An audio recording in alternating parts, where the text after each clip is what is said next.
Bienvenidos a Read to Lead, el podcast donde leemos para emprender mejor. Yo soy Fabri Serfati y hoy vamos a analizar la relación entre tecnología, crecimiento económico y distribución del poder. Pero en un momento particularmente relevante, el del avance acelerado de la inteligencia artificial. Porque lo que estamos viendo hoy no solo es una nueva ola tecnológica, sino un punto en que las decisiones que se tomen pueden redefinir cómo se redistribuyen las oportunidades, el trabajo y el valor económico en los próximos años. En ese contexto, la pregunta por el progreso, qué significa y para quién ocurre, se vuelve central. El libro que leeremos el día de hoy es Power and Progress, publicado en el 2023 en los albores de las herramientas como ChatGPT, pero que ya anticipa muchas de las tensiones que hoy enfrentamos como sociedad. Sus autores, Daron Acemoglu y Simon Johnson, economistas del MIT y reconocidos con el Premio Nobel de Economía en el 24, han centrado su trabajo en entender cómo las instituciones, los incentivos y las estructuras del poder moldean el desarrollo económico. El punto de partida del libro es cuestionar una premisa extendida. El avance tecnológico conduce de forma natural a mejoras generalizadas en bienestar. Lo que plantean los autores es diferente. El impacto de la tecnología no es neutral ni está predeterminado. A lo largo de distintos periodos históricos, desde economías preindustriales hasta la actual, digital, muestran que los beneficios del progreso técnico dependen de cómo se organizan las relaciones del poder. En otras palabras, la tecnología puede ampliar oportunidades o puede concentrar riqueza y capacidad de decisión. Y esa diferencia no viene de la tecnología en sí, sino de las estructuras que determinan su uso y su dirección. El libro lo vamos a leer con mi buen amigo Oriol Ros, que además de ser un emprendedor con una trayectoria de muchísimos años, hoy también es inversionista y venture capital. Bienvenidos y espero disfruten mucho este capítulo. Como siempre les recuerdo que lo califiquen, que lo distribuyan y que construyamos un ecosistema de colaboración mucho más potente en el mundo del emprendimiento en Latinoamérica. Muchas gracias y empezamos. Pues arrancamos un capítulo nuevo de Read to Lead. Creo que vamos por el 51 o 52. La realidad es que este ejercicio de leer libros en el contexto de emprendimiento cada vez se pone mejor y más divertido. Y hoy tenemos un invitado espectacular, un tipo al que además de que quiero mucho, admiro profundamente, en algún momento tuvo la locura de ser uno de nuestros inversionistas en Ignea, además de que él mismo se va a presentar, pero es un emprendedor de mucho tiempo. Mi querido Oriol, es verdaderamente un gustazo tenerte acá y extrapolar esas comidas tan agradables que hemos tenido a un contexto un poquito más público y un poquito más cibernáutico, pero estoy seguro que vamos a poder tener una plática espectacular y te aprecio muchísimo el tiempo que nos dedicas el día de hoy. Muchas gracias. A ti, sobre todo, Jap. Bueno, yo creo que seguimos. El contenido de estas conversaciones de la que vayamos a tener hoy no creo que difiera mucho de las largas sobremesas que a veces tenemos reflexionando sobre el mundo de la tecnología y hacia dónde va el mundo, ¿no? O hacia Correcto. veces donde no debería ir, ¿no? Pero no creo que el contenido sea distinto, simplemente el envoltorio, en este caso sí lo es, ¿no? Y agradezco mucho tus palabras, lógicamente, un placer, ¿no? Por mi parte, ¿no? Pues el querido Oriol escogió un libro que se llama Power and Progress de Daron Acemoglu y Simon Johnson. Es un libro realmente interesante. Eh, Como ustedes podrán ver, delgadito, delgadito. eh, y ahora hablaremos un poco de la estructura del libro y el contenido y todo esto. Pero es un libro interesante porque justo ahorita antes de empezar la conversación hablábamos de cómo hay tanto material muy técnico y pocos libros todavía que te implican una reflexión profunda de la tecnología y sus implicaciones, y hoy que el emprendimiento es uno de los motores económicos fundamentales del mundo, eh, creo que vale la pena dedicarle tiempo a reflexionar para dónde van las cosas. Entonces, me gustaría un par de cosas para empezar, mi querido Oriol, si te parece bien. Uno, me gustaría que nos contaras de ti, que nos contaras un poco tu historia y cómo es que hoy eres, además de inversionista, un emprendedor en tecnología muy exitoso. Primera parte. Tu formación educativa, que también es interesante en el contexto de esta conversación y en el contexto de lo que has construido en tu vida. Entonces, primera pregunta. Y segunda pregunta, ¿por qué estamos leyendo este libro? Porque, como ustedes seguramente todos saben, parte de la dinámica que sigo con el podcast es completamente crowdsourced. Y crowdsourced means quienes vienen al podcast proponen el libro y como estoy ya abusando de su tiempo, tampoco los voy a poner a leer cosas que yo quiera. Entonces, y además es una muy buena manera de yo seguir aprendiendo y no tener una currícula fija, como muy dirigida. Entonces, eh, la segunda parte de la pregunta, Oriol, es que nos cuentes un poco cómo llegaste a este libro y por qué lo estamos leyendo. Ya, mira, soy un bicho algo raro en este mundo nuestro, lleno de ingenieros y financieros cuadriculados, brillantes, seguramente. Siempre ese síndrome, ese famoso síndrome de Estocolmo, en mi caso, va a más a medida que voy avanzando en las altas jerarquías del mundo Claro. VC, ¿no? Y de cada vez encontrarme ingenieros, emprendedores e ingenieros más brillantes, ¿no?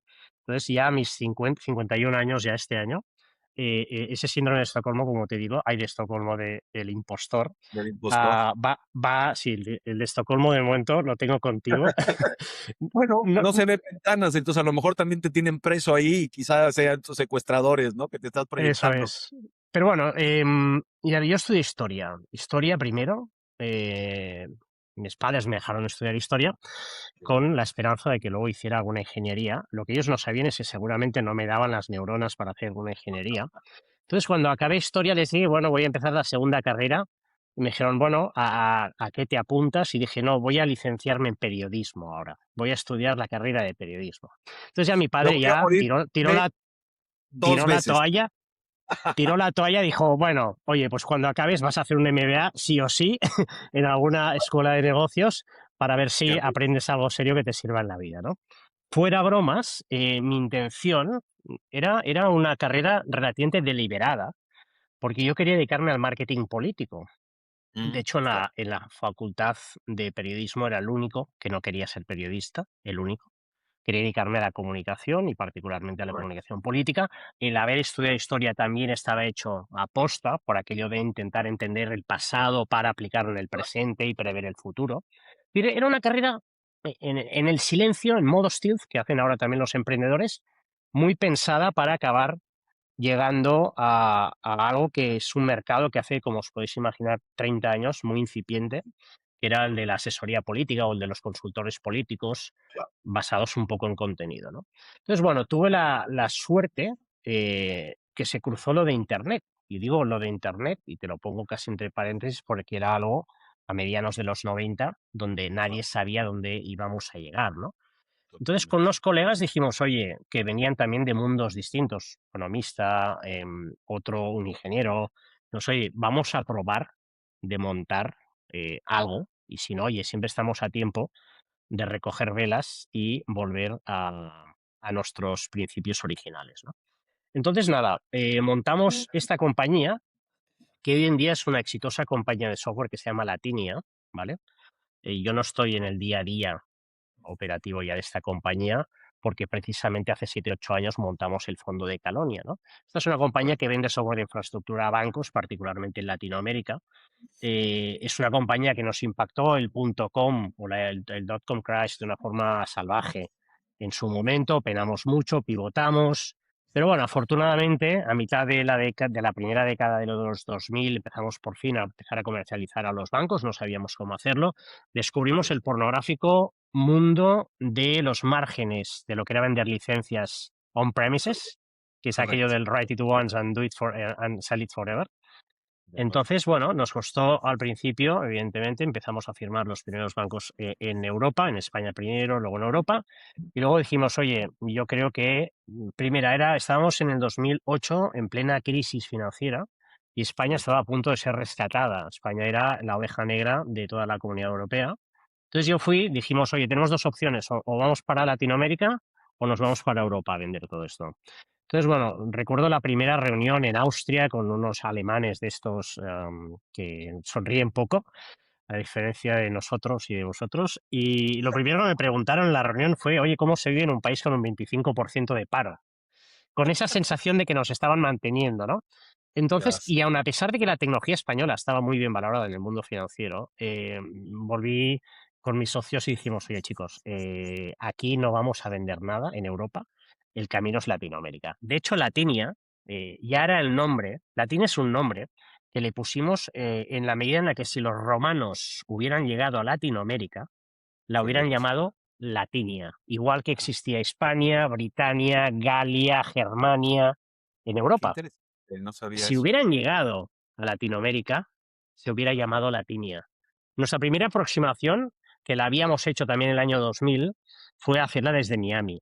No tenía demasiado sentido, pero Correcto. bueno, recogimos velas y ya nos volvimos para España. Entonces, 7, 8 años después volvimos, ya sabiendo qué hacíamos, que era vender este tipo de infraestructuras con algunos casos de éxito. Y nada, tardamos más o tardamos menos, pero nos acabó funcionando muy bien. Esta es una compañía muy líder en su categoría de real-time decisioning. Es un análisis en tiempo real de la actividad financiera de los clientes y lo que considera que es relevante Correcto. es lo que envía al celular, lo que te llega al celular de tus movimientos bancarios, de los servicios de Correcto. las alertas que tengas contratados, ¿no? Entonces, esto hace 7, 8 años, pues con los socios, sobre todo con el principal. Nosotros no hemos tenido una estructura de VC al uso, pero sí hemos tenido un socio financiero, que es el socio mayoritario, y dijimos, oye, con toda esta expertise que tenemos ahora y con la emergencia o el emerger, el amanecer de un poco del mundo fintech, Correcto. de todos estos emprendedores españoles que están intentando hacer lo mismo que hicimos nosotros en su momento, de ir a Latinoamérica Correcto. a vender, ¿por qué no montamos un fondo, ahora que tenemos recursos, e intentamos trasladarles toda esa experiencia a todos estos emprendedores que estén intentando replicar la misma lógica, ¿no? La de, oye, tecnología hecha made in Spain, con una lógica preferiblemente B2B para vender infra a entidades Correcto. financieras, que es lo que sabemos hacer, ¿eh? Yo siempre a todos los Ujú. emprendedores les digo, yo para vender a bancos me he equivocado todo lo que uno se puede llegar a equivocar, tengo la Biblia de los errores, ¿no? Entonces, lo que te puedas equivocar tú de menos, esos meses, porque venderle a un banco son años o Claro. muchos meses, si te puedo ahorrar 2 o 3 meses, pues evidentemente es tiempo que ganamos y oxígeno que ganas tú, que es la diferencia entre la vida y la muerte para una startup, ¿no? Y además es tan necesario hoy en día en el mundo B2B en Latinoamérica, eh. O sea, la parte, Total, sin duda, es seguimos total. construyendo mucha infraestructura financiera en muchos sentidos de vinculación, de administración, de muchos temas. Pues, claramente es un tema que creo que leyeron muy bien en su momento y que sigue muy vigente en términos de inversión. Además, yo creo que Calonia, que es el fondo, tuvimos la idea, sobre todo porque veníamos de la TINE que en el año 7 8 estaba para haberla cerrado, que es la lógica de un VC, del socio Sí. financiero, que si se hubiera comportado como tal, hubiera dicho, chicos, al año Vámonos. 10 entenderéis, nos vamos. Dijo, oye, yo creo que estamos a punto de romperla. Y efectivamente empezamos a ir por el muy buen camino. De ahí que parte del ADN de Calonia es que es un fondo evergreen. Los fondos Correcto. evergreen, la diferencia del 95%, y igual me quedo corto del mundo del VC, son fondos sin una fecha de cierre. Con lo cual, Sí, podemos permitirnos madurar un poquito más las compañías y a diferencia ahora de muchos colegas, pues que están en los últimos años del fondo, pues que están pues muy activos en los secundarios, ¿no? Que correcto. nunca es la mejor de las opciones estar en una posición negociadora donde tengas que liberar espacio, ¿no? O devolver dinero a tus LPs, ¿no? Entonces, Totalmente. bueno, en base a esta lógica, para no alargarme más, es por lo que montamos Calonia en base a la experiencia de Latinia, pero desde el otro lado, primero habíamos sido operadores, o seguimos siendo operadores de alguna forma, y ahora desde Calonia como inversores, ¿no? Y además tuvimos la suerte de que como trabajamos desde España, tomamos la decisión y viajamos mucho, y he viajado mucho a México y a Latinoamérica, decir, oye, ¿qué hacemos? ¿Dotamos de infraestructura local al fondo, es decir, en México principalmente? O decidimos invertir en los top fondos que veamos, que sean gente con además con la que nos podamos llevar bien, que estén en un estadio de financiación superior al que estamos nosotros, que estamos en un estadio bastante early stage, muy early stage. De ahí que iniciáramos la relación con vosotros, ¿no? Decir, oye, pues Iña es un fondo solvente, sólido, gente buena, y dijimos, oye, pues es la forma de hacer el scouting para ver qué hay, ¿no? Igual Claro, que cuando yo veo cosas que ya están pasadas para mis dólares, claro. os las enviamos a vosotros, pasa al revés, ¿no? Cuando hay cosas que decís, oye, esto está muy tierno, porque nosotros invertimos prácticamente en compañías per revenue, ¿no? Invertimos básicamente en Correcto. los equipos, ¿no? De ahí que haya esa complementariedad y de ahí, insisto, sin querer estirar demasiado el chicle, esta sea la historia mía en mi formación y mi historia profesional de estos últimos, pues casi 30 años ya, vamos para ello. Te voy a detener ahí un segundito y ahorita pasamos a lo del libro, porque justo rompes un paradigma que existe alrededor de, para ser un buen founder, necesitas ser, como dijiste tú hace un momentito, alguien técnico de negocios. Más cada día me convenzo de que la formación universitaria en muchos sentidos tiene que ver con la estructuración de tu pensamiento y con herramientas alrededor de eso, pero definitivamente no es determinística en términos de para dónde va tu vida. Tú y yo lo hemos hablado mucho, y el podcast lo escuchan jóvenes también que están considerando el emprendimiento como una cadena, como una opción profesional, que by the way, cada vez es más una opción profesional con estas herramientas de inteligencia artificial que ahora vamos a platicar bastante al respecto, pero ya no tienes que ser un ingeniero en sistemas para construir código, ni tienes que tener a un ingeniero de sistemas forzosamente en tu grupo de co-founders, ¿no? Y creo que la plataforma en la que estamos, a la que estamos llegando en términos de tecnología y como de proyección de negocios, obliga cada vez más a tener gente muy formada en lo humanista. Em, y me encanta un poco de dónde vienes, porque pues no es nada nuevo, ¿no? Ya un tipo como tú, tienes esta formación muy cargada hacia lo humanista y fuiste parte de un equipo que pudo construir una compañía muy exitosa de tecnología, ¿no? Entonces, para mí es importante tocar estos puntos porque el estar rompiendo estos paradigmas me parece muy fundamental en la construcción de un ecosistema profundo y la palabra a lo mejor es una rara, pero como generoso y humano en términos tecnológicos. Em, Y- un par de comentarios sería, a ver, un- un- humildemente, si volvieran a hacer, me gustaría ser ingeniero. Esto significa que sigo, que sigo con, acabas de tirar a la basura todo lo que Lo, dije, cabrón. lo siento, tengo ese complejo que me han creado seguramente el 90% de mis amigos, pero dicho Ok. esto, y estaba pensando en si decirlo porque estoy totalmente de acuerdo contigo, hoy, y si quieres luego te enviaré el enlace en uno de los principales medios en España, había un reportaje de que por primera vez los padres, en la medida en la que veían amenazadas las típicas y tópicas carreras más exitosas de financieros, abogados, y Claro, ingenieros, estaban empujando a sus hijos a carreras de humanidades, claro. empujándoles, Sí, cosa que hasta hace 2 días, por la irrupción evidentemente de la inteligencia artificial, ¿no? Por aquello de pensar en el largo plazo y decir, no, oye, totalmente. es que yo sí que son espacios que están claramente amenazados, pero la capacidad de reflexionar, ese espacio va a aparecer o va a permanecer relativamente virgen en Totalmente. en un futuro, no sé decirte ya a medio plazo, no me atrevo a hablar ni de a largo plazo, ¿no? No, Pero claro, ese es un espacio que estará relativamente protegido. totalmente. Entonces me ha Oh, sorprendido. Luego, si quieres, no sé si adjuntas enlaces, sí, sí, sí, pero sí, era mejor. justo de hoy me ha sorprendido esa voluntad de que tus hijos, que antes era casi esconderlo o prohibirlo. Yo tuve la suerte que en mi casa me dejaron equivocar no una, sino 2 veces, ¿no? Pero es curioso, ¿no? Entonces sí, Habrá que hablar con tus padres a ver si realmente ellos tienen esa lectura de todo esto, pero no, 100%.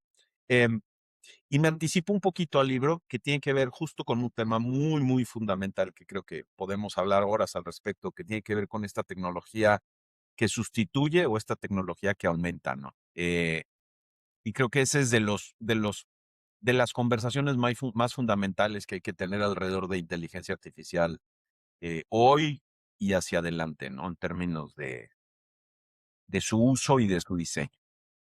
mira, yo escogí este libro básicamente porque evidentemente todos tenemos esa creencia de, oye, el progreso tecnológico indefectible e irremediablemente lleva a la mejora de la sociedad y al bienestar y Correcto, a un espacio más igualitario. correcto. Incluso, ojo, insisto, con un crecimiento entre medias. Es decir, la tecnología puede llevar al crecimiento y lo que te pone en duda es que esa deba ser una creencia que te deba llevar sí o sí al bienestar, a una sociedad, no sé si decirte más igualitaria, porque no sé ni si aparece en el libro, aparece mucho el concepto de la inclusividad o inclusiva, pero Sí, sobre todo el libro, el challenge es, oye, dejad pensar, tecnólogos, que la tecnología lleva al bienestar de la sociedad o al progreso de la sociedad. La tecnología totalmente. no tiene por qué, porque depende de bastantes cosas que pueden alterar esa dirección.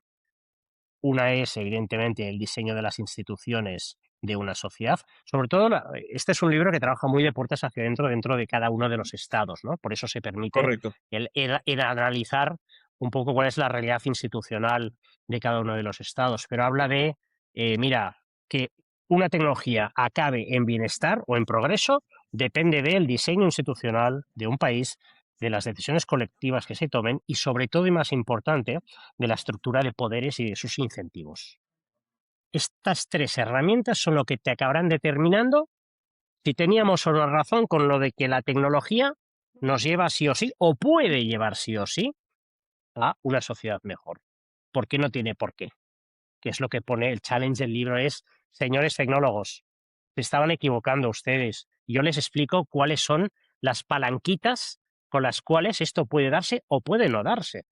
Y entonces el libro, evidentemente, es un permanente challenge de reflexionar o de hacernos reflexionar sobre si sí, sobre si no, sobre qué dirección debe o no tomar la tecnología. Pero eso es un poco, yo creo que es lo que a mí me dijo, oye, este libro hay que leerlo, ¿no? Que me imagino que a ti te pasó lo mismo, ¿no? Eh, sí, y me gustaría picar un poquito este tema que creo que vamos a retomarlo cuando vayamos cerrando este capítulo, pero habiendo dicho lo que acabas de decir, déjame volverte a preguntar, ¿por qué crees que es importante que un emprendedor que está desarrollando tecnología y modelos de negocios alrededor de temas tecnológicos lea este libro? ¿Por qué es fundamental que esta persona que podría tomar tiempo, porque toma tiempo, como todo, Sí. en vez de leer un libro de go-to-market o de pricing y cuando digo en vez, no quiere decir en lugar de, quiere decir en términos de su uso del tiempo en estos momentos, ¿por qué le dirías, a ver, está buenísimo que leas cosas de pricing y de estructura y de liderazgo, pero tienes que leer este libro? ¿Cuál sería ese mensaje que le dirías? Bueno, es un libro que te obliga permanentemente, es de esos libros que te hace pensar y a veces te hace tirar páginas hacia atrás, que yo creo que es el Sin mejor duda. síntoma de, o capítulos hacia atrás y releer Sí, cosas que has leído a lo mejor al día anterior o 2 días antes. Es un libro profundo, es un libro que te hace pensar. Con esto no te estoy absolutamente. diciendo que los libros de pricing y de go-to-market no te hagan pensar tanto, ni mucho menos, porque de estos, evidentemente, todos hemos leído también muchos, muchísimos.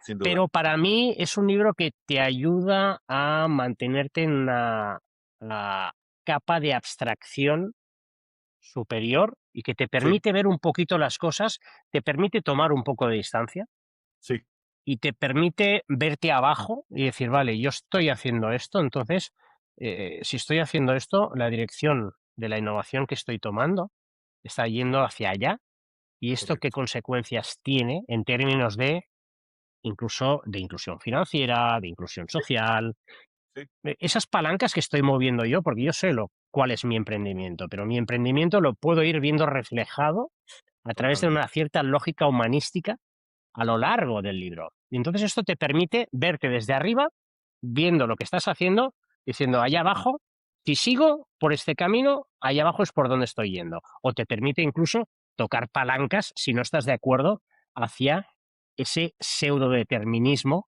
hacia el que, Totalmente. según lo que estés haciendo, te va a llevar a tu emprendimiento, ¿no? No, estoy 100% de acuerdo. Si me permites construir un poquito sobre lo que estás diciendo, compartiéndote un poco las reflexiones que yo tuve en general del libro. Yo genuinamente creo, o sea, de verdad lo creo profundamente, creo que el emprendimiento digo, leyendo el libro me doy cuenta que no es un concepto nuevo. O sea, ha habido emprendedores durante mucho tiempo que han, y de hecho es de las cosas muy ricas del libro, hace paralelos en términos de emprendimiento desde la época del Canal de Suez, de Panamá y de la Revolución Industrial, Correcto, incluso, correcto, correcto. que es parte de lo que a lo mejor podemos platicar un poco ahora, pero creo que hoy, más que nunca en la historia del mundo, el emprendimiento realmente es un motor de construcción de valor económico y de y como decíamos hace un momento, es un, una opción profesional para jóvenes que quieren hacer algo que contribuya al mundo. Y, y en ese sentido, creo que el libro es un espejo como muy duro alrededor de este concepto generalizado de la tecnología nos va a salvar, eh, que te refleja esto de pues, la tecnología muchas veces no nos ha salvado si no tiene una profunda visión de hacia dónde le encaminas.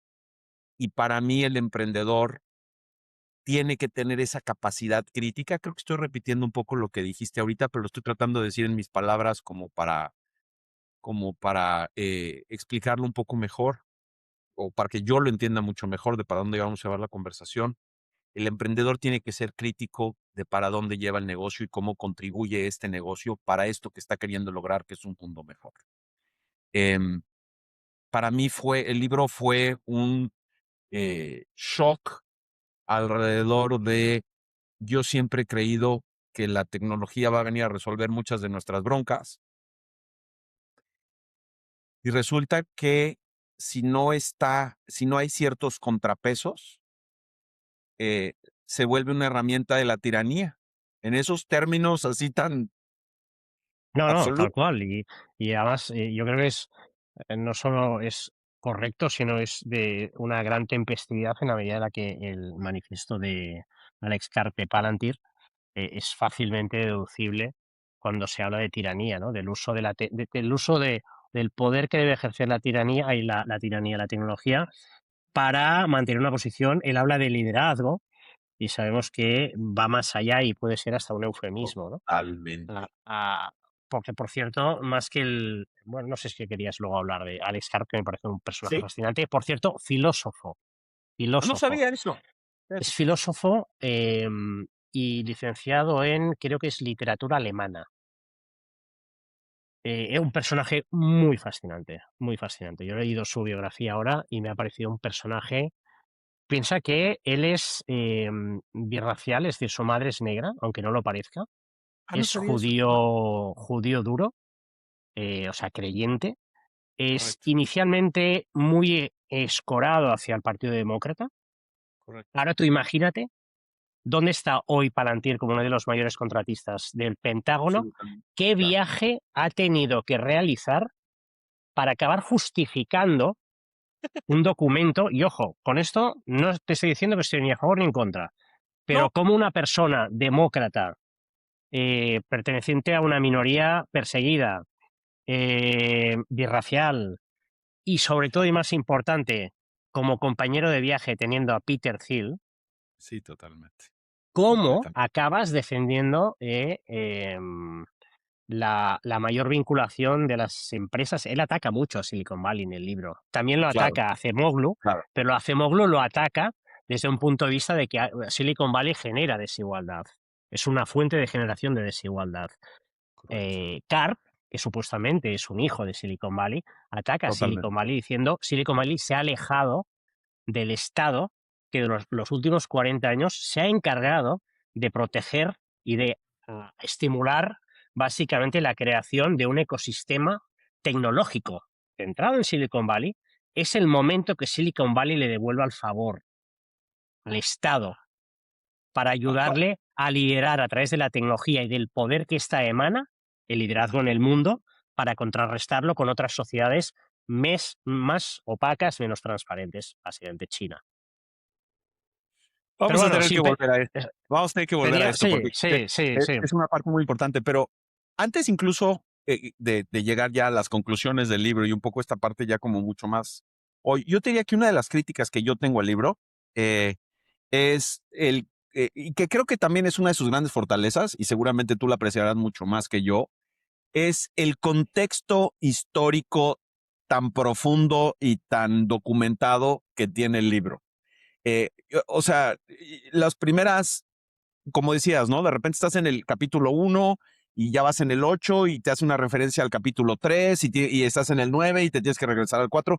Toda esta historia, literal, toda esta historia que cuentan los autores para definir, para poner en contexto hoy el tema del desarrollo tecnológico y se van hasta la Edad Media. Eh, ¿Quieres hablar un poquito de eso, dado que es tu forte alrededor de la parte histórica? ¿Cómo lo viviste tú? A mí, francamente, me costó trabajo en algún punto. Y si yo reescribiera este libro, a lo mejor lo haría un poquito más resumido en esa parte. Pero me gustaría mucho escucharte al respecto porque estoy seguro que tú tienes un punto de vista muy particular.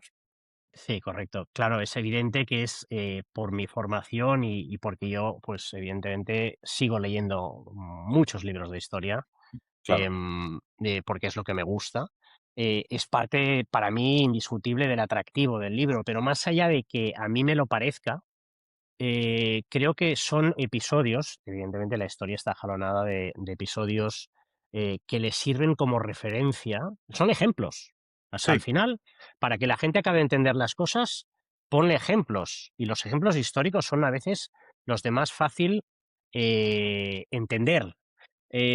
Para mí, aparte de, se habla mucho del ESEF, del Canal de Suez, de Panamá, yo creo sí, que hay una historia indiscutiblemente central en este libro, a nivel de historia, de sí, pasado, que es el de la sí, revolución industrial, ¿no? Que correcto. es lo que nos sirve para compararla, para hacer el benchmark y para machearla con la revolución en la que estamos ahora de la inteligencia artificial, ¿no?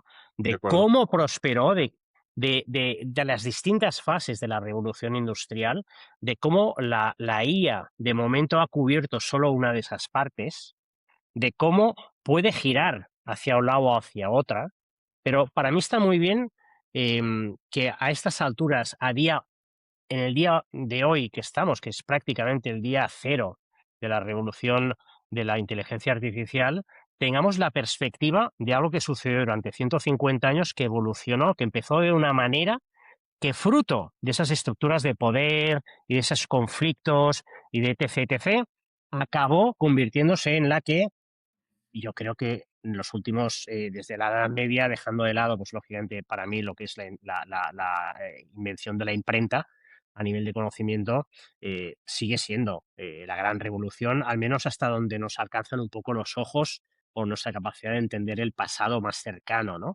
Yo creo que ir hasta la Edad Media para nosotros es complejo, ir hasta la Edad Moderna, la revolución industrial inicia, o bueno, inicia la revolución la Edad Moderna se estima que nace con la revolución industrial o con la revolución Correcto. francesa, pero que esa Edad Moderna, que son 2 siglos, hasta casi entrado el siglo XX, es algo que nuestra capacidad de entendimiento la puede abordar con cierta facilidad. En el contexto, abordar ciertos ejemplos de la Edad Media, no nos faltan datos, nos falta contexto. Deja de decir, para un profesional de esto sí puede tener un mejor entendimiento, pero para un lector avanzado, para un ingeniero que no ha estudiado la Edad Media en profundidad, sí puede entender y bajar muy al piso lo que es la revolución industrial. Ir más De acuerdo. allá, más atrás, es mucho más complicado. Pero más allá de que tenga sentido en el tiempo, para mí, ya te digo, la revolución industrial, por el peso que tuvo y por la evolución que tuvo, Ujú. es un benchmark perfecto para analizar dónde estamos, esa dirección de la innovación de la que tanto habla el libro, ¿no? De hacia dónde estamos hoy y hacia dónde la podemos o se quiere llegar a llevar a la inteligencia artificial, ¿no? Y lo estoy buscando aquí. Tiene que ver con el hecho de que hasta los 1700 la canasta básica eh, de consumo que había en Great Britain, en el Reino Unido, era muy similar al de la Edad Media. A pesar de muchos avances y de cuestiones de este estilo, estos avances no habían tenido un impacto real en la calidad de vida de la gente, de la mayoría de la gente que no tenía la fortuna de pertenecer a la aristocracia o en este caso a la nobleza. Y estabas hablando de una economía de subsistencia, básicamente. O sea, de las cosas que Totalmente. decían que realmente te asustan era gente que tenía, en el mejor de los casos, un par de veces a la semana algún tipo de proteína que podían comer. Ujú. Generalmente todo tenía que ver con granos y particularmente crecidos de manera cercana a donde ellos estaban. O sea, durante no, quizá no 600, 400 años hubo un continuo en términos de el la situación económica de una parte sustancial de la población. Y ahí es donde te preguntas, oye, pero ¿y la definición de progreso exactamente qué quiere decir entonces? Porque riqueza sí hubo una construcción de riqueza fundamental en esas épocas, sobre todo hacia el final, que es lo que le va dando como las bases a la revolución industrial, pero la gente vivía en situaciones extremadamente precarias. Me Hablan, por hablas de ejemplo, antes de la revolución industrial. previo, pero previo incluso en elementos fundamentales de la revolución industrial, como puede ser, por ejemplo, las minas de carbón. O sea, o sea, las condiciones de vida de la gente que trabajaba en las minas de carbón, que era un elemento básico, pues para todo el tema de la combustión y para las máquinas que empezaron a desarrollar y todo esto. O sea, niños de 4 años, 5 años trabajando en minas sin luz, desde las 4, 3:30 de la mañana hasta las 6, 7 de la noche. Eh, o sea, el nivel de Esto, explotación es una locura. sí, pero esto obedece a un diseño institucional basado en instituciones que, y cuando te hablo de instituciones, puedes tomarlas desde el punto de vista más obvio que todos conocemos, hasta desde el punto de vista más abstracto. Un diseño institucional es como el sistema operativo de una sociedad, ¿no? Correcto. Tú tienes Sí, dos tipos de instituciones. Unas instituciones que son las que predominaron hasta antes de la revolución industrial, que, ojo, no significa, o que eran monopolísticas y que eran las únicas formas de funcionar de la sociedad, que eran sistemas institucionales extractivos, que se basaban en correcto. la concentración de poder, en la 100%. búsqueda, si quieres, llevado a nuestro tiempo, en la ampliación de los márgenes hasta de los márgenes de los productos, pero básicamente economías de perfil puramente extractivos y de concentración de riqueza en manos de unos pocos. Déjame Fíjate, detenerte justo ahí. ¿Suena como que están pasando cosas similares ahorita?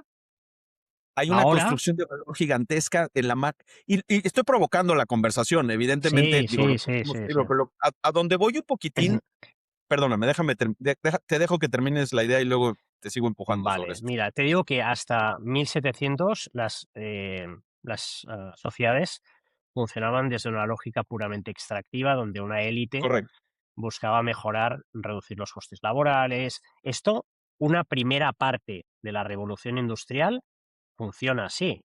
La revolución totalmente. industrial, la primera parte de la revolución industrial, hay gran crecimiento económico, pero que el crecimiento económico, a través de la tecnología, genera, o según cómo puede llegar a generar desigualdades sociales. Absolutamente. Es un sistema, en la primera parte, insisto, de la revolución Sí, industrial, todavía extractivo.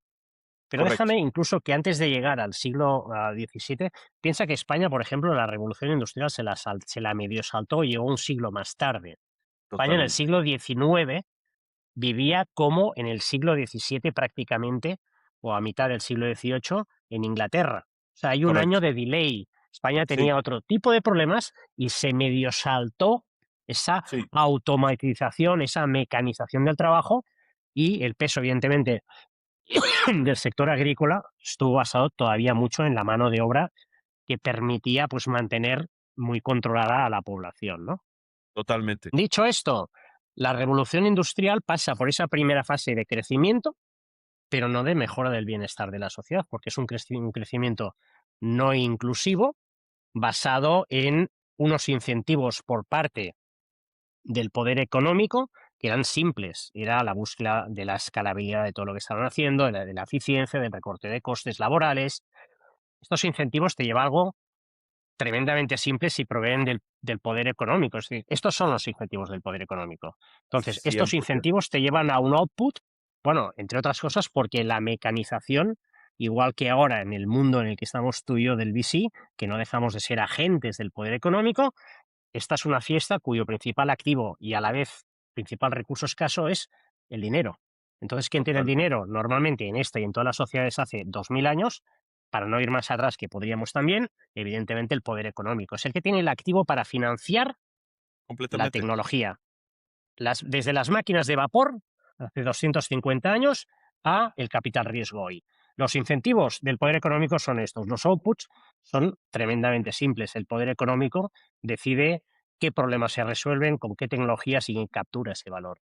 De ahí que esté muy determinado en un primer estadio si el poder económico es o no tiene contrapesos en términos sociales o simplemente no hace un mind changing, si no cambia su mente y decide que a lo mejor puede invertir más a medio plazo y buscar otro tipo de tecnologías no basadas estrictamente en la automatización, que es básicamente en el suplimiento o en el suplir máquinas por personas en su momento y todavía hoy, tenemos una dirección de la innovación, básicamente, es una dirección de la innovación, básicamente, concentrada en la automatización de recursos y de procesos y evidente, de recursos y de procesos en sustitución de personas, ¿no? Justo como te iba a decir ahorita, en mi clase de economía le dirían quien detiene los medios de producción.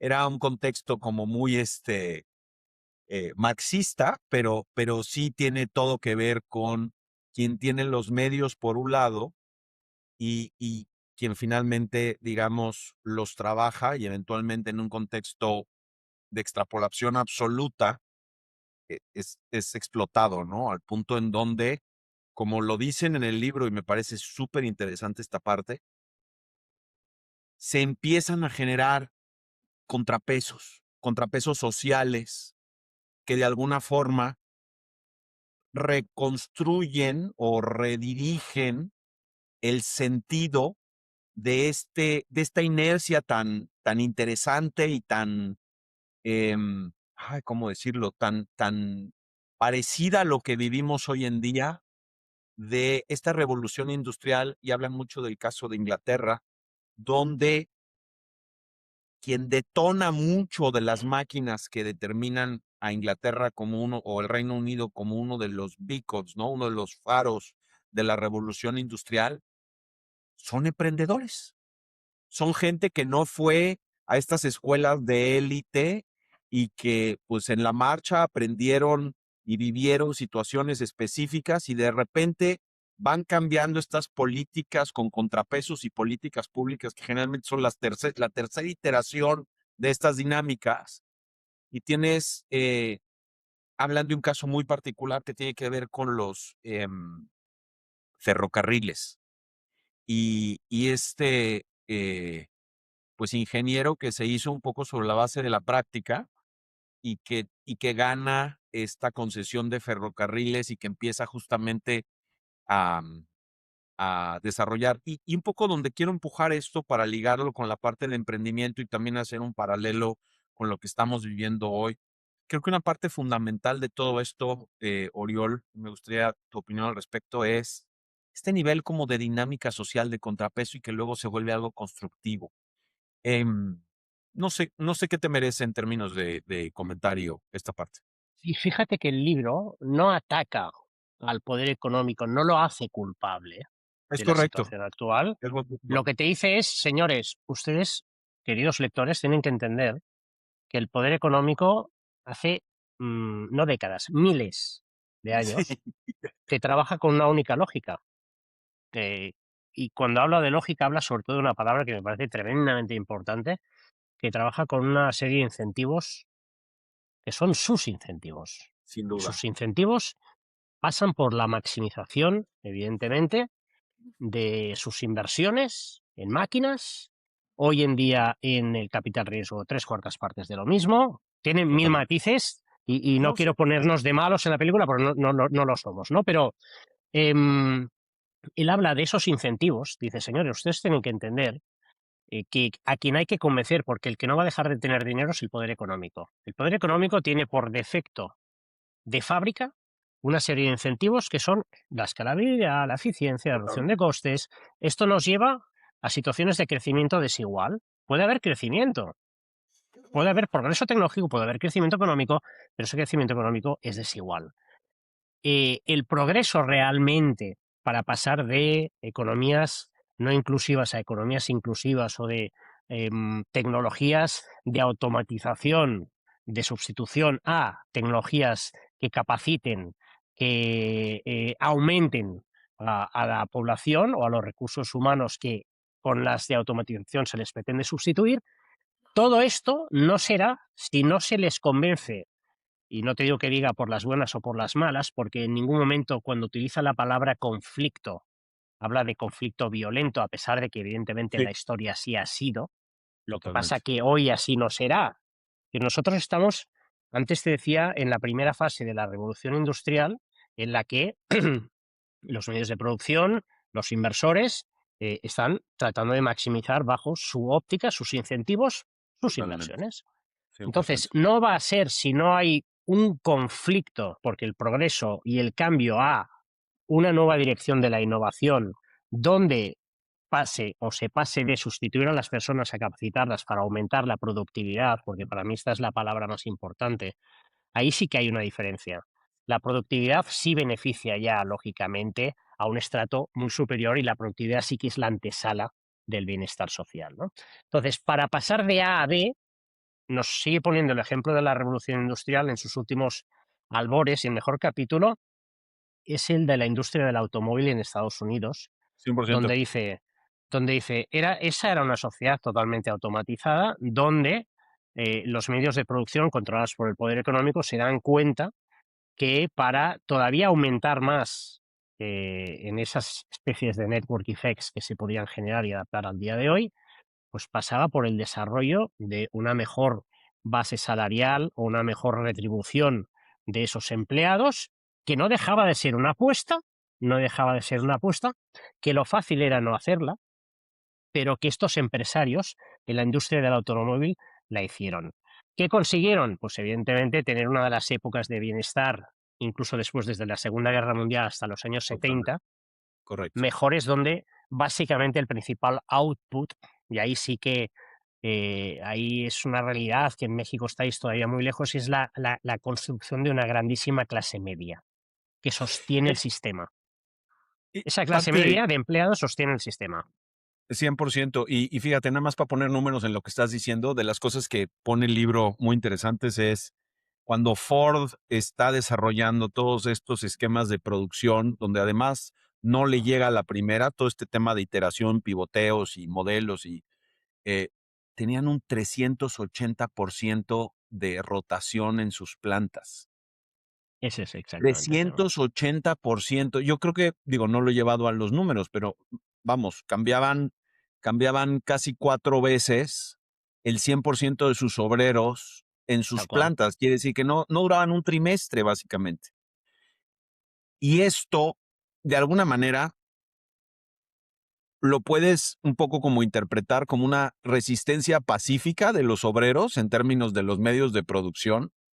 Em, Pero también la consecuencia, justo como acabas de describir, es que empiezan a incluir mejores salarios, un esquema de pensiones, que como dices son opcionales, pero que de alguna manera conectan a estos obreros que están diciendo esto no me está funcionando, con un poder económico que dice estoy entendiendo lo que me está sucediendo, tengo que hacer algo.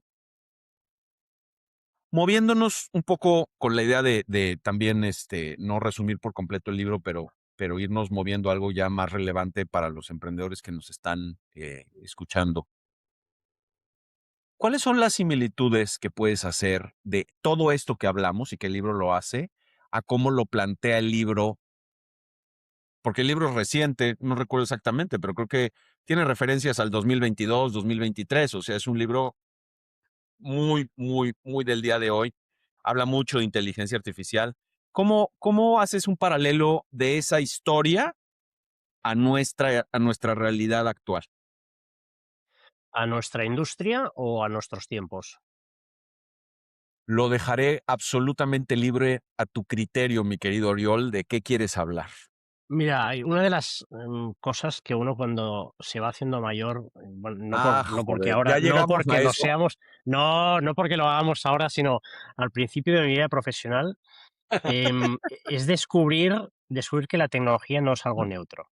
La tecnología, como te decía, es algo que está Súper sujeto. importante. Sí, No es neutra la tecnología. No cometamos el error naif e ingenuo de pensar que la tecnología es neutra. Yo llegué a este mundo pensando que la tecnología era todos neutra. llegamos así, Entonces absolutamente. llega un momento que, bueno, te encuentras con que, oye, no, la tecnología depende de los intereses y como decíamos, de los incentivos Y de una serie responde a los intereses. Olvídate, depende, va respondiendo a los intereses que se van y, construyendo. y entonces simplemente tienes que entender esto para saber. Hay una frase también interesante de Acemoglu que dice, em, la tecnología no es un tema de tecnología. No, no es un tema de saber qué puede hacer la tecnología, porque la tecnología puede prácticamente hacerlo todo, sino que lo que nos tenemos que preguntar es para quién trabaja esa tecnología, para quién trabaja, cuál es el benefactor final. Evidentemente ya no hablo solo del usuario, sino es quién es el que mayor tajada saca de todo esto, ¿no? Es decir, ¿a quién le Totalmente. sirve más, ¿no? Claro que vivimos en un mundo donde si partimos de la base que evidentemente la financiación de esto hoy o de hace 200 años es y seguirá siendo y estando en manos del poder económico, solo Correcto. es desde el convencimiento del propio poder económico y de la presión y del conflicto o de la fricción que se pueda ejercer desde el poder social, y en su momento fue pues a partir de la organización obrera, de la presión sindical, etc., que se podrá llegar a un sistema donde efectivamente ese crecimiento no sea fuente de desigualdad, sino de inclusión financiera, ¿no? 100%. Entonces, esto llevado a nuestro mundo del VC, nosotros, evidentemente, somos tan poco neutros como lo es la tecnología. Nosotros, querido Fabriz, no olvides que somos agentes, somos el engranaje, somos un animal particularmente raro del ecosistema financiero o del sistema financiero,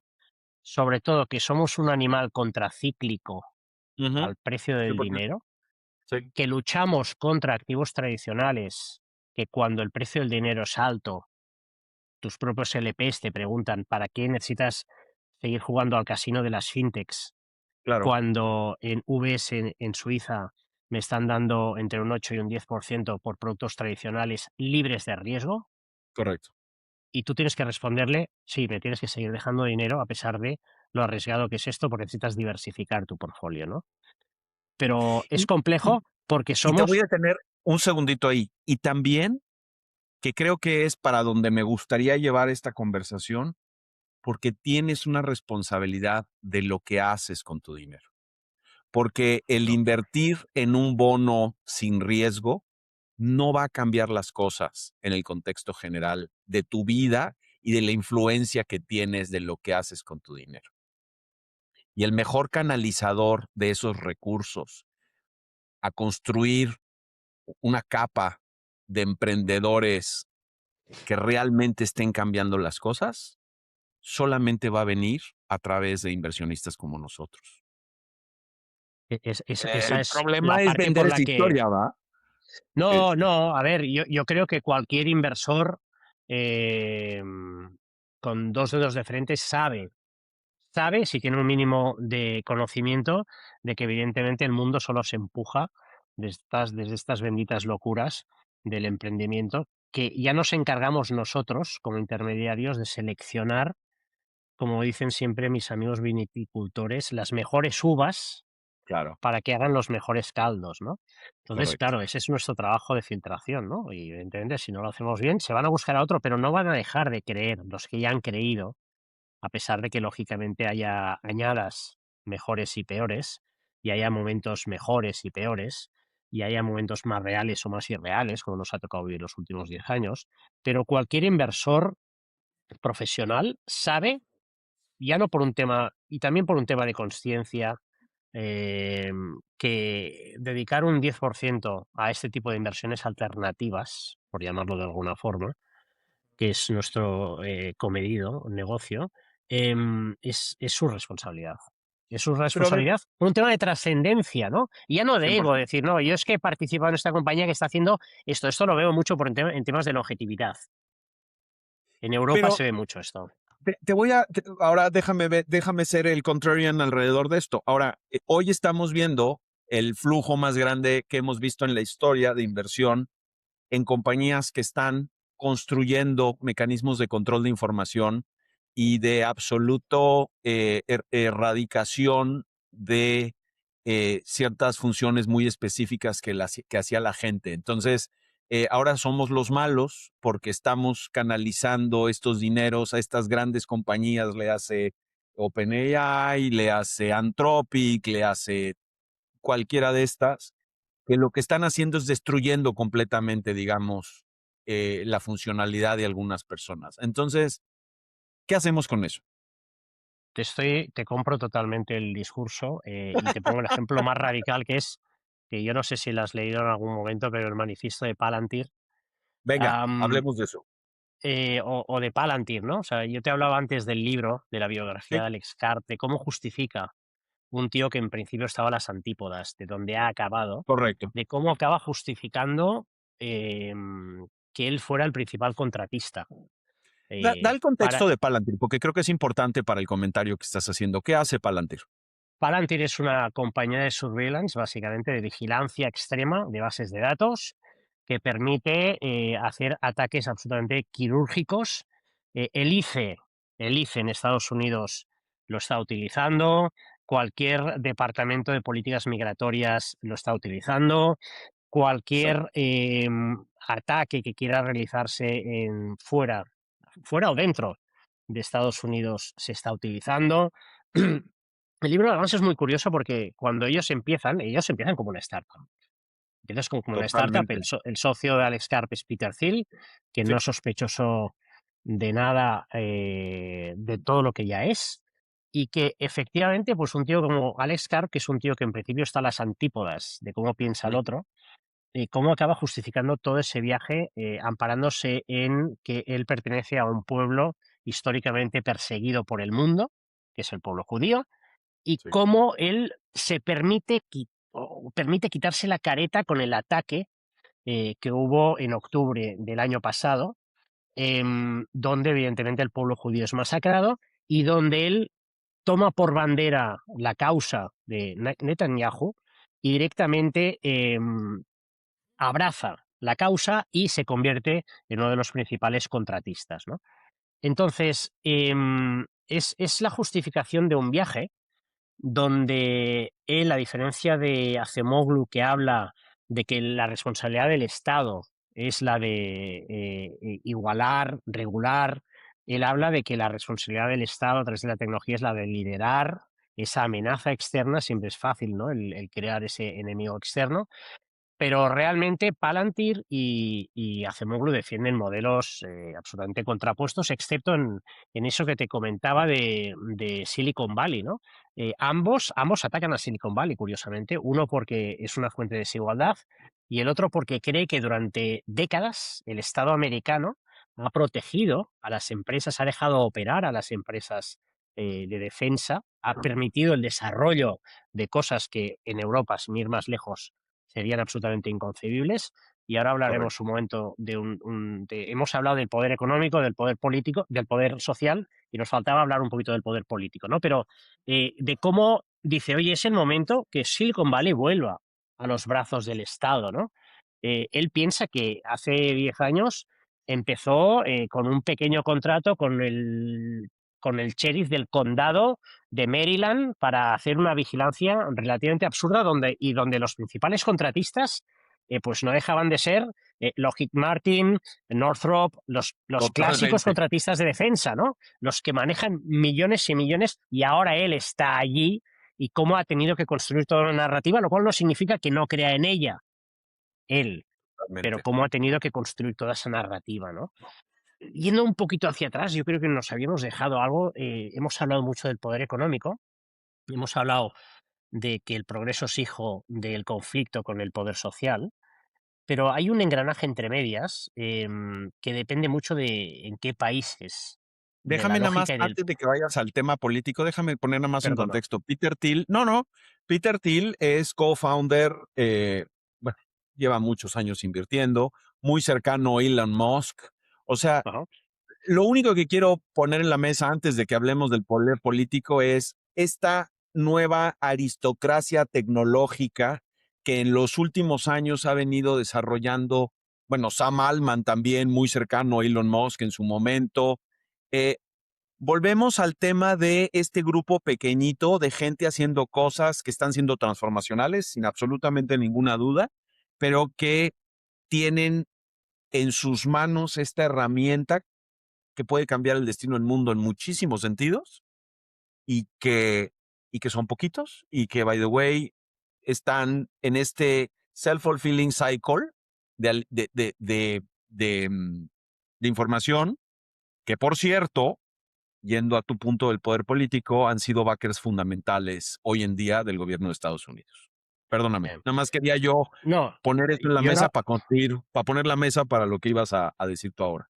pues casi me abandono un momento porque me has dado pie también a otro tipo de reflexiones. Piensa que a ellos a estos 7 magníficos, por llamarles de alguna forma, y que no hay Totalmente. mayor evidencia no hay mayor canario en la mina de cuando un sistema está extraordinariamente concentrado que ver en el Nasdaq estas 7 compañías el Totalmente, valor que acumulan, ¿no? Están por siempre en torno supuesto, al 40, 45 y cuando Nvidia presenta resultados y son buenos, pues llegan hasta el 50%.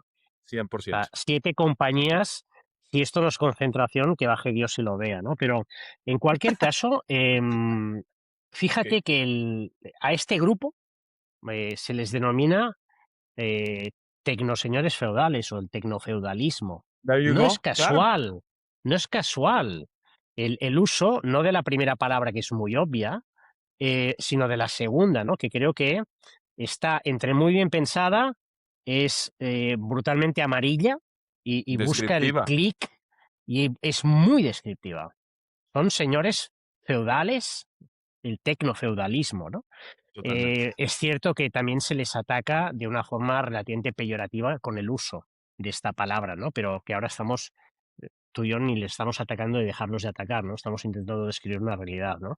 Fíjate que esta Totalmente. semana, aparte de esta lógica, había una cosa que también me ha llamado mucho la atención, ¿no? O sea, todas estas tecnológicas, muchas de ellas, empezando por Anthropic, que es la última que ha resistido y ha dicho, oye, mi software no quiero que esté implicado dentro del gobierno americano, dentro del Pentágono.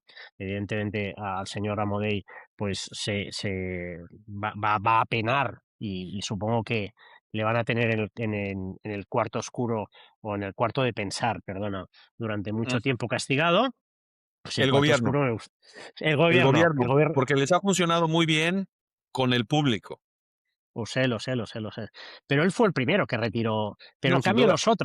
los otros han ido entrando uno detrás del otro y para mí el caso más significativo, Google se había negado a utilizar sus sistemas de inteligencia artificial para, no sé Correcto. si era el Departamento de Justicia, de Defensa o de Guerra, fíjate.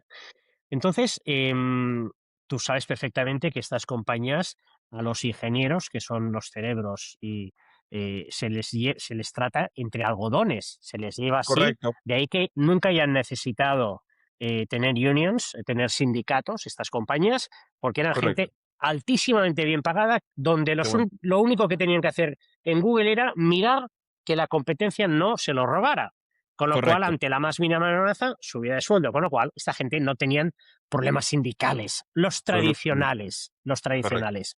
Buen punto. Esta última semana, cuando Google ha dicho vamos a vender al Departamento de Defensa, es la primera vez que se ha montado un sindicato en Google para estos ingenieros, que son gente que puedes imaginarte que de salario medio deben estar ganando $1,500,000 Mínimo. como mínimo, Sí. como mínimo, han montado los primeros sindicatos para resistir o para decirle a Google no queremos que vendas al Pentágono o al gobierno en ese sentido, ¿no? Entonces, Sí, te doy la razón. Y volviendo a Eh, lo que te decía antes del poder político, yendo un poco para adelante y para atrás, ya ves que es un poco caótico esto. Hemos hablado antes de que, que un progreso tecnológico, incluso con crecimiento económico mediante, acabe en bienestar social, dependía en parte de si las instituciones eran extractivas o inclusivas y sobre todo de las estructuras de poder. Poder político, poder económico, poder social. Poder económico es siempre el mayor financiador del recurso escaso, con lo cual lo va a seguir siendo. Hay que entender sus incentivos. El poder social es el encargado de presionar y de convencer, normalmente en otros casos de forma más violenta, hace décadas, siglos, hoy mediante otros mecanismos. Y fíjate que el engranaje de en medio es el poder político, que básicamente es el que tiene la gran capacidad de decidir si recoge las quejas, entre comillas, o la presión del poder social y la traslada aguas hacia arriba, hacia el poder económico, en forma de impuestos o regulación. Impuestos o regulación son las sí, dos sí, sí, grandes palancas del poder político, donde en según qué países, por el peso que tengan o dejen de tener, son en muchos casos los aceleradores o los grandes stoppers de que el poder económico, déjame decir, pase de un sistema de innovación basado en la pura automatización y sustitución de personas a un sistema de capacitación y aumentación y empoderamiento de esos recursos para que todavía mayoren o mejoren la productividad de cada unidad laboral, ¿no? Entonces, totalmente. ese cambio de aguja viene, primero, que evidentemente tiene que haber acción por parte del poder social, pero que el engranaje de en medio, la bisagra, es el poder político. Y dependerá de en cada país qué peso tenga el poder político. Y sabemos pues que en Estados Unidos el poder político tiende a meterse poco, porque entre otras cosas tampoco hay mucha presión social, pero se mete poco con el poder político. En Europa es el caso contrario. En Europa tenemos un poder político brutalmente intervencionista en términos de Totalmente. regulación y de impuestos. Y yo creo que vosotros en Latinoamérica estáis en... Y cuando a veces me lo preguntan, dicen, oye, pues en Latinoamérica, ¿cómo va? ¿Como en Estados Unidos o como en Europa? Digo, mira, chicos, está por decidir todo esto. Está por Como en decidir, está por Latinoamérica.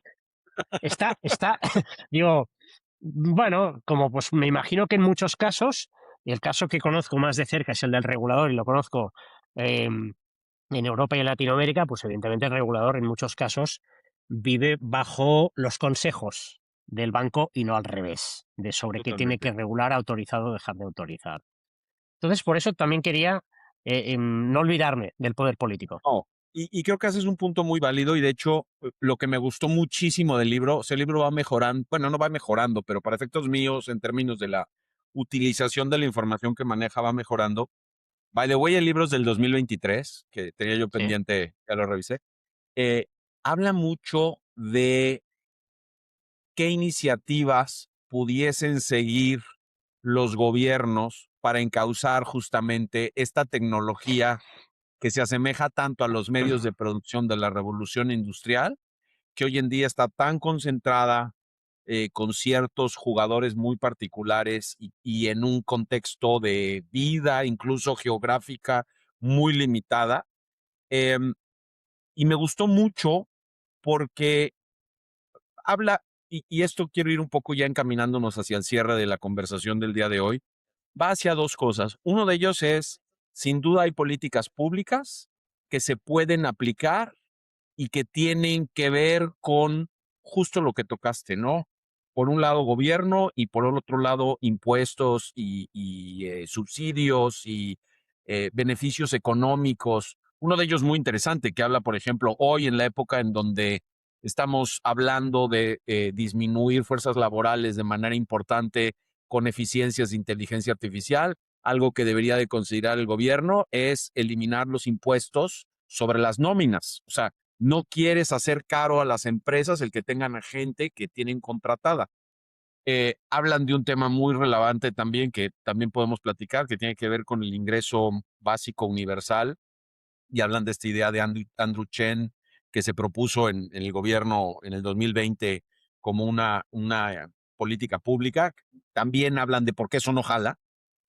Eh, pero el segundo pilar relacionado con las conclusiones del libro que ponen los autores, que me pareció fenomenal, es la responsabilidad individual de los emprendedores, de su visión de construcción de negocio, de, y para, de para dónde quieren llevar y con qué van a llevar lo que van a construir. Y eso, en muchos sentidos, para mí es lo que le da la vuelta completamente a la conversación, porque volvemos a hablar de que hoy en día el emprendedor necesita pasar tiempo diseñando el impacto de su negocio. Ya no es solamente construir un producto y llevarlo al mercado. Una vez que ya generaste cierto nivel de tracción, una vez que ya generaste un producto que funciona, el emprendedor tiene la responsabilidad de construir algo que tenga una visión que vaya mucho más allá de simplemente resolver un punto muy específico y de ganar dinero y de construir valor económico y todo esto. Y para mí, que soy un romántico, me pareció fenomenal que otra vez volviéramos a esta capacidad de aumentar al individuo utilizando tecnología y poniendo al emprendedor, pues, a manejar este coche, ¿no? Respondiéndote a los dos puntos, mira, respecto a las políticas públicas, en las que creo relativamente y además, o sea, en las que creo relativamente poco, te diría, y que además me quedan relativamente lejos, te quería decir esto. En cambio, nosotros, en el mundo del VC, o sea, el Estado es especialmente ineficiente canalizando recursos públicos. Es Totalmente. un gran Eso me... experto en recaudación, en meterte mano en el Sí. bolsillo, gran experto, pero luego no sabe qué hacer muchas veces con ese dinero, ¿no? Entonces, el Estado, con arcas llenas de dinero, a veces es un problema, fíjate, un problema tan conocido por todos nosotros, que es el de la distribución de recursos. Claro. El Estado cuenta con una cantidad de recursos ingente, ingente, es la mayor empresa del país. Pero muchas veces esos recursos se malbaratan por no saber estar encontrando los canales de difusión correctos. ¿Qué pasa en nuestra industria? Cuando hablamos a veces de si tenemos que tener impacto o no tener impacto, tenemos que estar relativamente mediatizados hacia dónde o cómo invertimos, más allá de lo que a veces pues, nuestros LPs nos puedan comprar como tesis. Y yo estoy relativamente en contra de esta lógica, pero el 70-80% de los fondos que yo manejo en Europa, amigos, colegas, tienen un componente de dinero público altísimo. Ok, No diluible, no interesante. diluible, es una tentación. Hombre, en Europa se recauda como en ningún otro sitio del mundo, pues con ese Totalmente. dinero algo hay que hacer, ¿no?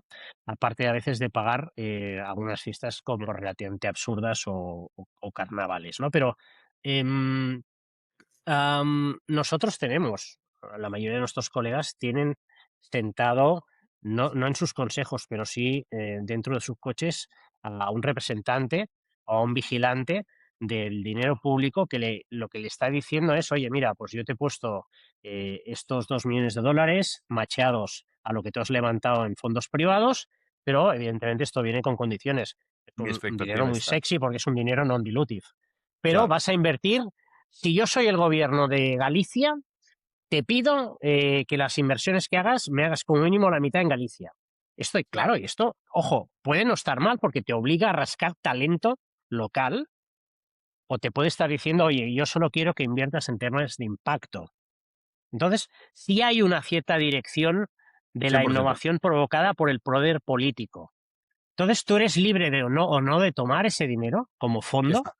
Totalmente. Como fondo, lo que pasa es que, claro, hoy en día que estamos en una especie de carrera de caballos ahora de levantando fondos en España, que saber quién levanta el fondo más grande, pues evidentemente si te caen 20 millones de dólares o 40 millones de dólares de dinero público, porque tú has levantado otros 20, otros 40 de dinero privado de otros LPs, pues bienvenidos a ese dinero. Pero ese dinero, que te diría que casi es gratis porque es no diluible al final para las startups muchas veces, pero es un dinero que sí te obliga a Con cambiar condiciones. tus tesis, te condiciona, Que que no si lo son malas las ideas. pones en el contexto de largo plazo, si tu negocio es levantar un segundo fondo, un tercer fondo, un cuarto fondo, y a través de comprometer tu pensamiento comprometes tus futuros retornos, te tengo noticias. O sea, el trade-off no fue bueno. Que como dijiste, tienes derecho de tomarlo o no, y obviamente habrá agendas y momentos y situaciones y capacidades incluso para gestionarlo de una forma o de otra mejor. Em, pero sin duda creo que vuelvo al tema de nosotros también somos emprendedores de alguna forma. En el centro de nuestro hacer debe haber una visión de qué queremos construir. Y creo que tenemos a perder esas cosas, ¿eh? O sea, lo digo, nosotros vamos ya por 20 años de estar invirtiendo. El de manera recurrente, cada 6 meses o menos, volver a retomar entre los socios qué es lo que queremos construir en el largo plazo de Ignea, es una brújula superpoderosa porque le incluyes lo que ya tienes hoy, que no tenías hace 20 años, pero lo sigues dirigiendo a seguir empoderando a emprendedores para que construyan un mundo más equitativo. El gran problema ahorita es que de repente la tecnología con lo que hacen, pues no forzosamente va en esa dirección y entonces tienes que pensar bien para dónde llevar las cosas, ¿no? Esa es otra historia. Fíjate Em, que yo para los emprendedores, para intentar sacarles también ese matiz de impacto, de inclusión o de bienestar, normalmente cuando les preguntas, oye, explícame de qué problema te has enamorado, ellos te Ujú, explican, te hablan de un tamaño de mercado y tal, claro, le preguntas por qué, lo bajan un poquito de nivel, a la tercera vez que les preguntas por qué, hay una explicación social, interesante. a la Qué tercera bien. vez. Sí, Entre la segunda son y la tercera interacciones, vez ¿no? bajan al piso y te explican, se despojan y dicen, no, pues yo es que lo que quiero es que la gente tenga acceso al crédito a través de un sistema de scoring alternativo, porque los bancos no le están dejando dinero si no tienen track record financiero. Entonces, ahora, como ahora están todos estas fintechs o neobancos y tienen dinero barato, pero no pueden acceder a nadie a que no hayan prestado, pues si puedo conectarlos a la hacienda y podemos saber un poco cuánto ganan y qué nóminas tienen y qué tipo de contrato tienen, a esta gente la podemos meter dentro del sistema y la sacamos del riesgo de marginalidad social. Esto te lo dicen a la tercera pregunta. Interesante. Pero qué O bien. sea, es ir torturándoles un Llegaste ahí. poquito hasta que llegas a una reflexión no tecnológica. Estoy de acuerdo. Mi querido Oriol, se nos acaba el tiempo y siempre terminamos de la misma forma. ¿Cuáles son las 3 o 4 razones por las cuales alguien tiene que leer este libro? Las 3 o 4 razones. Pueden Yo, ser la 2, pueden ser primera 5, ¿eh? es, o sí, bueno, yo te diría que la primera es porque aprendemos mucho a través de la historia. No, esto no sería la primera. Para mí la primera es la desmitificación. Para mí la primera es la desmitificación de ese pensamiento robótico que tenemos los emprendedores o toda la gente que participamos del ecosistema tecnológico, de que la tecnología irremediable e indefectiblemente mejora la vida de las personas. No la mejora Muy si no se importante, tocan sí. ciertas palancas, Muy importante. palancas que están en nuestras manos, pero sobre todo palancas que debemos aprender a entender dónde y cómo forman parte de nuestro emprendimiento y en qué 100%. momentos se pueden cruzar, ¿no? Pero sobre todo 100%. es ese mito oye, entender el por qué la tecnología no es neutra, Quitarnos la entender qué inocencia de esto. incentivos hay detrás, ¿no? Sí, Sí, quitarnos un poco esa inocencia. Sí, por eso 100%. te hablaba de que es de las cosas que yo perdí un poco la inocencia, ¿no? Esa ingenuidad 100%. de pensar, pues no, mira, la tecnología no es o sea, no es todo tan así, tan Tan ino determinista. Sí, ¿no? Estas cosas hay que entenderlas. Hay un backstage, es más complejo que todo esto, ¿no? Para correcto. mí este es el principal learning del libro, sin duda. A mí particularmente me gusta mucho que toda esta historia esté explicada a través de ejemplos históricos y Correcto. sobre todo, y como te decía antes, para mí en el momento actual en el que estamos, donde la IA está muy bajo el huracán y mediático, sobre todo de estos señores, nuevos señores tecnofeudales, que evidentemente ni tienen la mejor prensa ni les apetece tenerla, porque antes los emprendedores a veces intentaban dulcificar o esconder, a pesar de que sus incentivos eran claramente de automatización y de sustitución de las personas, ¿no? Pero el discurso es un discurso muy radical, complicado a veces de entender por una parte enorme de la sociedad, incluso hasta de sus accionistas, Y me sirve mucho la reflexión de la evolución de la revolución industrial. Mark Twain decía que la historia no se repite, pero sí rima, sí rima. Entonces, yo que creo que sí se repite abiertamente, pero en 100%. cualquier caso, para mí entender la IA hoy, el momento en el que estamos de la IA, pasa por entender muy bien cómo evolucionó en sus distintas fases los 150 años de revolución industrial, ¿no? Y de Totalmente. entender que no podemos hoy compararla porque las distintas revoluciones que pasaron anteriormente, las fuertes, la industrial, si quieres, la energética o hasta la de la informática, y esto recogiendo las palabras de Schumpeter, del economista Sí, austríaco, de la destrucción creativa, estas anteriores tres revoluciones destruyeron industrias para crear nuevas industrias, nuevos lugares de trabajo.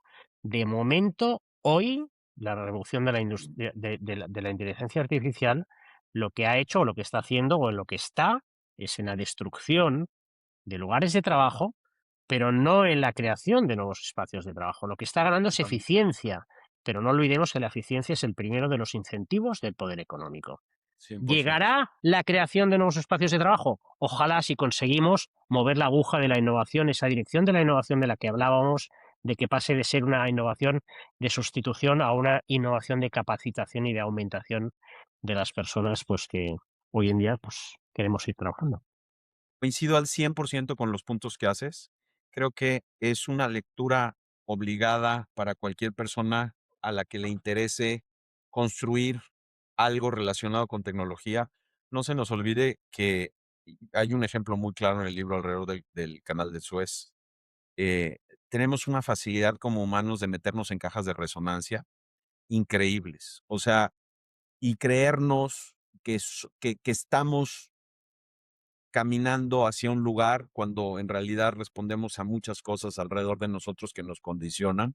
Creo que parte del gran reto y de la gran responsabilidad que tenemos como personas pensantes es justamente ejercer ese gran derecho y ese gran músculo que es el cerebro, ¿no? Y encontrarnos con cosas que nos cuestionen y como emprendedor, que cada vez deberíamos de tener más tiempo por todas las herramientas tecnológicas que tendremos a nuestra disposición, ser capaces de profundizar en nuestro pensamiento de qué estamos haciendo y para dónde lo estamos llevando y en el contexto de cómo existimos dentro de una sociedad cada vez más importante. Y creo que este libro es una parte fundamental en ese proceso de pensamiento. Recogiendo tus últimas reflexiones, porque es que además cuando llegas a la conclusión de qué estás haciendo, ese es el motor para que en muchos casos, y como bien sabes tú, la historia de la vida o el día a día de un emprendedor es todo menos fácil y las ganas de tirar la toalla se Cierto. suceden muchas, muchas veces.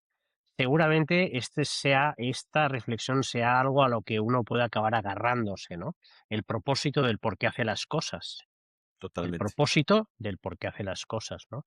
Hay una ya para, si quieres, una última anécdota, un libro que me impactó mucho sobre, recuerdo ahora el título, un libro bastante conocido también, de una persona que estuvo en Auschwitz, en los campos de Ah, concentración, fuerte.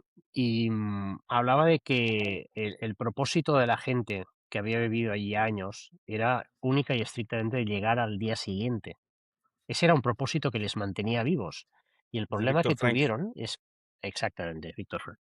Y el problema que tuvieron cuando llegó la liberación es que se quedaron sin propósito, porque ya no tenían la motivación y el propósito de el día siguiente, porque el día siguiente iba a existir sí o sí, independientemente de sus esfuerzos, ¿no? De ahí que el propósito sea algo a lo que uno pueda agarrarse, y si el propósito tiene un componente social o de bienestar social, déjame decir, de progreso social, es algo bastante Coincido. incorruptible para nuestros corazones, ¿no? Y para nuestros cerebros, para las dos partes, ¿no? Y es algo a lo que, una liana a la que uno puede o debe agarrarse en muchas situaciones. Si no es esto, es a la fe. Cada uno que se agarre a lo que quiera, ¿no? A la Para fe, darnos sentido. exactamente, algo que le permita llegar al día siguiente o al día de mañana, ¿no? Volver a levantarse. Pues te agradezco mucho, mi querido Orión. Eh, con esa invitación vamos a cerrar el capítulo del día de hoy. Como siempre, nos faltó tiempo. La verdad es que no solamente es un placer platicar contigo y explorar tu forma de pensar, sino además creo que propusiste un liderazgo para hacerlo. Entonces, muy agradecido y pues nada, te mando un abrazo muy fuerte. Además, muchas gracias por regalarnos tiempo a estas horas para ti, que ya se te pasó todavía la hora no. de dormir. Aquí en España dormimos muy tarde, ya lo sabes. Bueno, pues te aprecio mucho, te agradezco mucho y muchas gracias. Van de vuelta los agradecimientos y sobre todo el abrazo. Sí, pues.